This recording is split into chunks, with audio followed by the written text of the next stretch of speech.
नमस्कार विद्यार्थियों, मेरा नाम मिताश्री रांकावत है।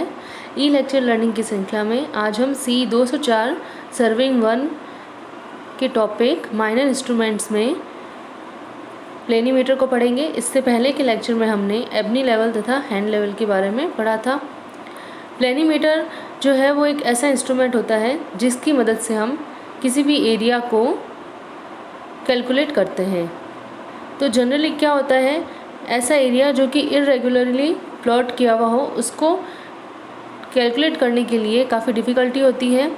उसको इजीली कैलकुलेट करने के लिए हम उससे क्या करते हैं, एक प्लान पर छोटे स्केल पर ड्रॉ कर लेते हैं और प्लेनीमीटर की सहायता से उसके एरिया को कैलकुलेट किया जाता है। इसकी सहायता से हम किसी भी शेप के एरिया को कैलकुलेट कर सकते हैं।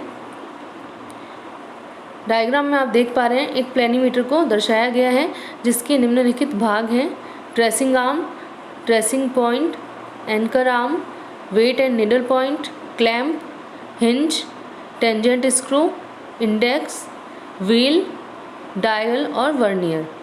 इन सब के बारे में हम आगे विस्तार से पढ़ेंगे। देखिए यहाँ पे ट्रेसिंग आर्म को दिखाया गया है। ट्रेसिंग आर्म जो है वो एक ऐसी आर्म है जो कि क्या करती है, ट्रेसिंग पॉइंट की पोजीशन को मैनेज करती है कि हमें उसे किस डायरेक्शन में मूव कराना है, और ये दूसरे सिरे पर हिंज से जुड़ी हुई होती है। उसके बाद में हम देख पा रहे हैं ट्रेसिंग पॉइंट जो कि जिसे हमने P के द्वारा दर्शाया है डायग्राम में। तो ये जो ट्रेसिंग पॉइंट होता है वो मूवेबल पार्ट होता है ट्रेसिंग आर्म का, जो कि एक नीडल पॉइंट होता है। इसको हमें किसी भी एरिया जिसको कैलकुलेट करना है उसके ऊपर उसकी आउटलाइन पर मूव कराना होता है। देन हमारे पास में है एंकर आर्म। यहाँ पे दिखाई है हमने एंकर आर्म।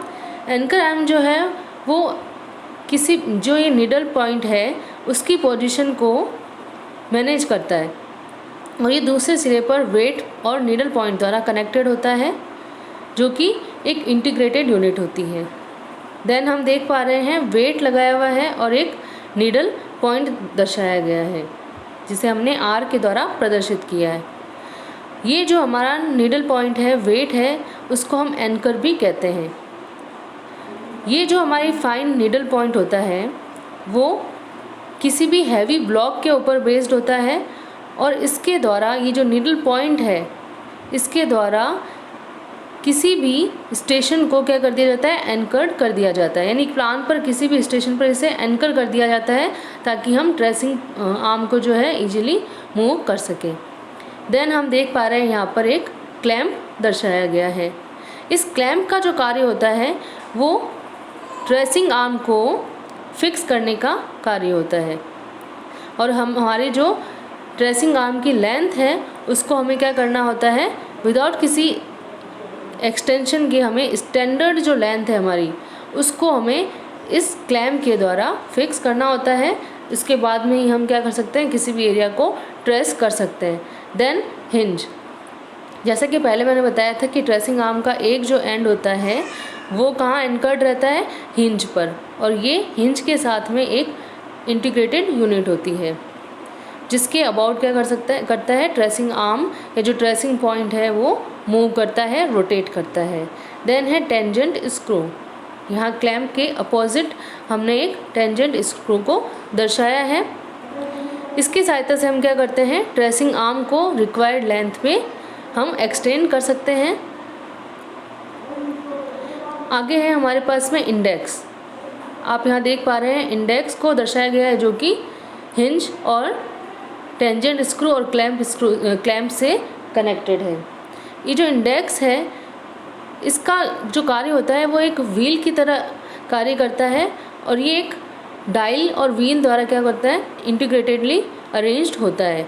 अब यहाँ पे मैंने व्हील का नाम लिया। ये जो व्हील है वो किसकी इंटीग्रेटेड यूनिट है, ये इंडेक्स की इंटीग्रेटेड यूनिट है जो कि ट्रेसिंग लेंथ को मेजर करने का कार्य करती है। यानी कि इसके द्वारा क्या होता है, हमें जो भी एरिया को ट्रेस किया है उसको मेजर किया जाता है, और हमें स्केल को इसकी सहायता से 0 पर सेट करना होता है। यानी कि ये जो व्हील है, जब टेंजेंट स्क्रू मूव करेगा तो ये व्हील मूव करेगा और इसकी सहायता से हम ट्रेसिंग लेंथ को मेजर करेंगे।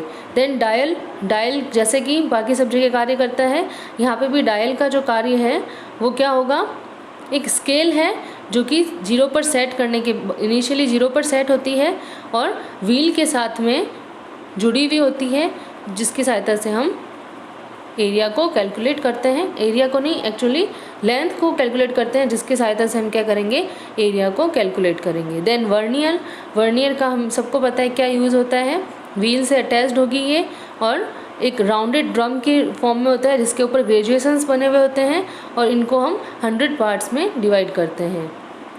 तो ये क्या सारे हमारे किसी भी प्लेनीमीटर के पार्ट्स थे। अब हम पढ़ेंगे कि प्लेनीमीटर को हमें इस्तेमाल कैसे करना है सर्वेइंग में। तो जैसा कि हमने पहले बात की थी कि प्लेनीमीटर की सहायता से हम किसी भी इर्रेगुलर एरिया को क्या कर सकते हैं, कैलकुलेट कर सकते हैं। तो planimeter is used to compute the area of given plan of any shape. तो इसके लिए हमें सबसे पहले क्या करना होगा, जिस भी एरिया को हमें कैलकुलेट करना है, जो फील्ड में एरिया है उसको हम क्या करेंगे, मैप पर प्लॉट करेंगे एक सूटेबल स्केल द्वारा, यानी कि एक स्मॉल स्केल द्वारा उसको हम मैप पर प्लॉट कर लेंगे। देन उसके बाद में हमें क्या करना होगा, एंकर पॉइंट को किसी एक पॉइंट पर फिक्स करना होगा। अगर प्लेन का जो एरिया है, हमारा जो प्लान है उसका एरिया स्मॉल है, तो एंकर पॉइंट को हमें जो हमारा एरिया है उसके बाहर हम फिक्स कर सकते हैं। अगर एरिया छोटा नहीं है, बड़ा है, तो हमें क्या करना पड़ेगा, प्लान के इनसाइड ही इसको एंकर पॉइंट को फिक्स करना होगा। देन हमारा जो नेक्स्ट स्टेप होगा वो क्या होगा कि हमें एंकर पॉइंट को प्लेस करने के पश्चात ट्रेसिंग पॉइंट को क्या करना है, ट्रेसिंग आर्म की हेल्प से जो भी हमारा एरिया है उसके ऊपर मूव कराना है, यानी कि ट्रेस करना है एरिया को। इसके लिए हम क्या करेंगे, ट्रेसिंग पॉइंट को मार्क करेंगे और रीडिंग को नोट करना शुरू करेंगे कि जो भी वर्नियर की इनिशियल रीडिंग थी उसको हम नोट करेंगे। मान लिया कि वो रीडिंग क्या है, ए है, ठीक है। तो जैसे कि आप देख रहे हैं यहाँ पर एक एरिया है जिसको हमें मेजर करना है, तो हमने इसको स्मॉल स्केल पर प्लान में बना लिया। अब हम क्या करेंगे, जैसे कि ये इंडेक्स है उसको हमने एक पॉइंट पर फिक्स कर लिया और अब इसे हमें क्या करना है, क्लॉकवाइज डायरेक्शन में ही मूव कराना है। ये इसका रूल है कि इसे हमेशा हमें क्लॉकवाइज डायरेक्शन में ही मूव कराना होगा। ये हमारी ट्रेसिंग आर्म है जिसकी हेल्प से जो ट्रेसिंग पॉइंट है वो मूव करेगा। और यहाँ पे हमारे पास में व्हील और ड्रम का एक इंटीग्रेटेड अरेंजमेंट है जो कि वर्नियर से जुड़ा हुआ है, उसकी सहायता से हमें क्या करना है, रीडिंग को नोट करना है। अब हम जैसे कि हमने एक वर्नियर की इनिशियल रीडिंग को नोट किया, उसके बाद में हम ट्रेसिंग नीडल को आउटलाइन जो है, जिस एरिया की आउटलाइन है उसको हमें मूव कराना है उस पर, और ये जो मूवमेंट है वो हमेशा क्लॉकवाइज डायरेक्शन में होगा। और जब हमारा पूरा एरिया ट्रेस हो जाएगा, आउटलाइन ट्रेस हो जाएगी, उसके बाद में हमें जो वर्नियर की रीडिंग है वो नोट करनी है। यानी हमें क्या करना है, जहाँ से हमने जिस पॉइंट से रीडिंग शुरू की थी वहीं पर आकर वापस क्लॉकवाइज डायरेक्शन में रीडिंग लेते हुए वहीं पर वापस आना है। तो हमारे पास में जो रीडिंग आएगी वर्नियर की वो हम नोट कर लेंगे, जिसे हम क्या कहेंगे, बी। अब यहाँ पर एक और एरिया है जिसकी सहायता से मैंने आपको बताने की कोशिश की है कि हमें एरिया को कैसे नापना है, ठीक है। तो यहाँ पे आप देख पा रहे हैं टेंजेंट है, उसको हमने फिक्स कर लिया इंडेक्स आर्म को। उसके बाद में हमने यहाँ पे ट्रेसिंग आर्म की सहायता से ट्रेसिंग पॉइंट को मूव कराया और एरिया की जो आउटलाइन है उसको कवर किया। अब हमारे पास में एक फॉर्मूला है, area equal to M B minus A plus minus 10n plus C. इसकी सहायता से हम जो भी आपने बाउंड्री को ट्रेस किया है उसमें वैल्यू पुट करके हम क्या करते हैं, एरिया को कैलकुलेट करते हैं। जैसा हमने पहले देखा था, ए जो है हमारी इनिशियल रीडिंग है, बी फाइनल रीडिंग, एन जो है वो number of completed revolutions of wheel during one complete tracing. हमने बात की थी कि जो व्हील है वो ट्रेसिंग के साथ साथ में घूमेगा, तो उसमें जितने भी रिवोल्यूशन हो रहे हैं वो क्या है, एन है number of complete revolutions of wheel during one complete tracing. N जो है वो पॉजिटिव होगा यदि आपका जो डायल है वो इंडेक्स को क्लॉकवाइज पास कर रहा है, और अगर नेगेटिव होगा अगर ये एंटी क्लॉकवाइज डायरेक्शन में होगा। एम तथा सी क्या है, यहाँ पे कांस्टेंट्स हैं जो कि प्लेनीमीटर के ऊपर साथ में दिए गए होते हैं। सी को हम तभी यूज़ करेंगे जब एंकर पॉइंट जो है वो प्लान के अंदर होगा। ठीक है, तो ये हमने बात की प्लेनीमीटर की। नेक्स्ट चैप्टर में नेक्स्ट हमारे जो क्लास होगी उसमें हम पढ़ेंगे पेंटाग्राफ और सेक्सटेंट के बारे में और क्लिनोमीटर के बारे में पढ़ेंगे।